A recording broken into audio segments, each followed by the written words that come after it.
Science perfection চ্যানেলে সকলকে স্বাগত। আজকে আমরা আলোচনা করব স্থিত ঘর্ষণ ও চল ঘর্ষণ, স্ট্যাটিক অ্যান্ড স্লাইডিং ফ্রিকশন। স্থিত ঘর্ষণ, কোনো তল একটি তলের সংস্পর্শে থেকে যখন গতিশীল হওয়ার চেষ্টা করেও গতিশীল হতে পারে না, তখন একটি তল অপর তলের গতির চেষ্টার বিরুদ্ধে যে বল প্রয়োগ করে তাকে স্থিত ঘর্ষণ বলে। সীমাস্থ ঘর্ষণ, লিমিটিং ফ্রিকশন। স্থিত ঘর্ষণের সম্ভাব্য সর্বোচ্চ মানকে সীমাস্থ ঘর্ষণ বলে। চল ঘর্ষণ, স্লাইডিং ফ্রিকশন। কোনো তল অপর একটি তলের সংস্পর্শে থেকে যখন তলটির সাপেক্ষে গতিশীল হয় তখন এক তল অপর তলের গতির বিরুদ্ধে যে বল প্রয়োগ করে তাকে চল ঘর্ষণ বলে। চল ঘর্ষণকে বিসর্প ঘর্ষণ বা গতীয় ঘর্ষণ বলে। চল ঘর্ষণ স্থিত ঘর্ষণ অপেক্ষা কম হয়।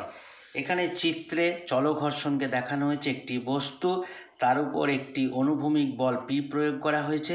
চল ঘর্ষণ তার বিপরীত দিকে এফ প্রযুক্ত হচ্ছে, বস্তুটি সমবেগে চলছে, বস্তুটির নিচের দিকে বস্তুর ওজন বল ক্রিয়া করছে, বস্তুটির উপরের দিকে লম্ব প্রতিক্রিয়া ক্রিয়া করছে।